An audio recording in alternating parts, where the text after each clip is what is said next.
حضرت علی رضی اللہ نے فرمایا، ہمیشہ زندگی میں ایسے لوگوں کو پسند کرو جن کا دل چہرے سے زیادہ خوبصورت ہو، اپنوں سے اختلاف بے شک رکھے، لیکن کسی میدان میں اپنوں کو ہرانے کے لیے کسی دشمن کی صف میں کھڑا ہونا بے غیرتی، بے وقوفی اور منافقت ہے۔ جینے والوں کی قدر کرے، مرا ہوا اپنی تعریف نہیں سن سکتا۔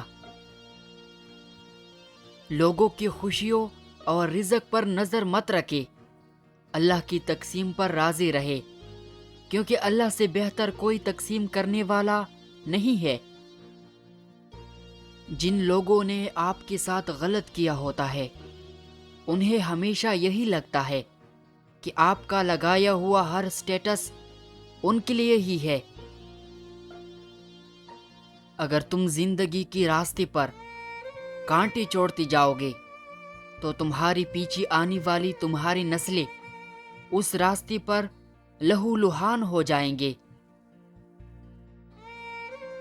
ترک کہاوت ہے کہ اتنا کہہ دینا کافی نہیں ہوتا کہ میں تمہارا بھائی ہوں، یہ بھی بتایا کرے کہ حبیل ہے کہ قبیل۔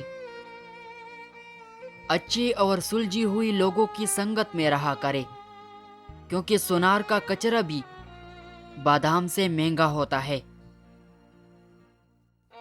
جو لوگ کیل بن کر چبھنے لگے انہیں ہتھوڑا بن کر ٹوک دو۔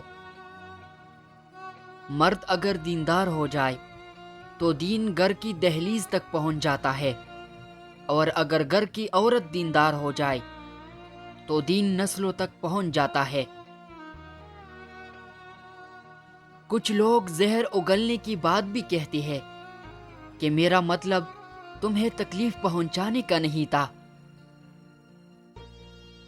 لوگ تلخ باتیں کہنا اپنا حق سمجھتے ہیں اور ان پر فخر کرتے ہیں، لیکن دوسروں کی طرف سے تلخ باتیں سننے پر بھڑک اٹھتے ہیں۔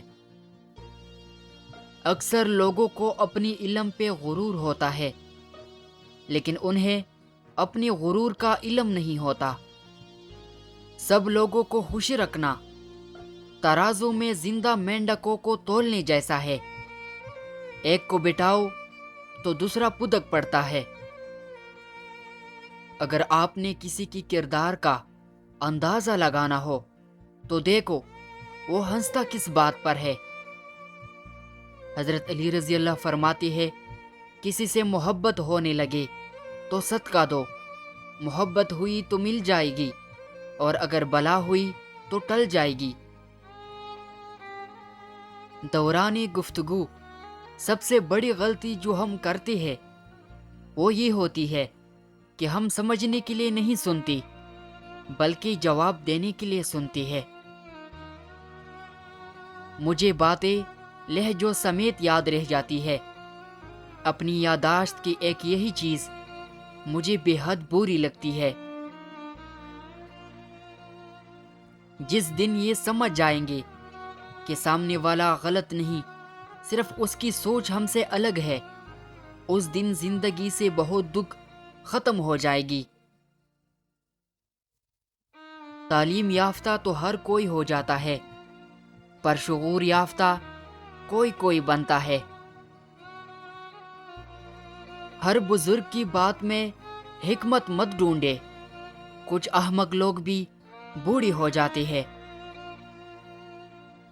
جھگڑے اس لیے بھی ختم نہیں ہوتے کیونکہ ہم جھگڑوں کو جھگڑوں سے ختم کرنے کی کوشش کرتے ہیں۔ غصے کے وقت انسان کی اخلاق کا صحیح پتہ چلتا ہے۔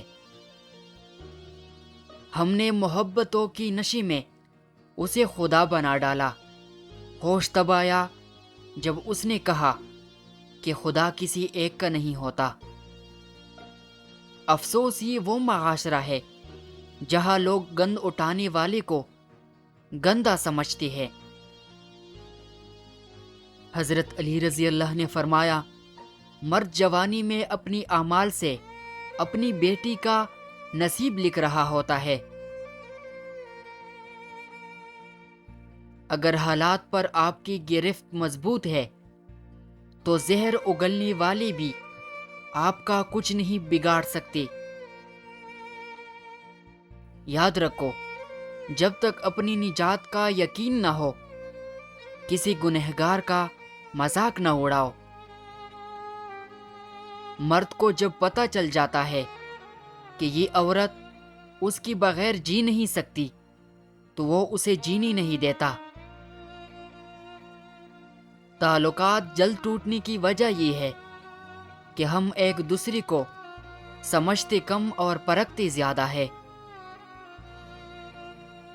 الجھنا چھوڑ دے ایسی چیزوں سے، حالات سے اور لوگوں سے جن کو آپ بدل نہیں سکتے۔ اپنی توجہ اس پر مرکوز کرے جسے آپ بدل سکتے ہیں، یعنی کہ اپنی آپ۔ صبر کا گھونٹ دوسروں کو پلانا آسان ہے، خود پیتی ہوئی پتہ چلتا ہے کہ ایک ایک قطرہ پینا کتنا مشکل ہے۔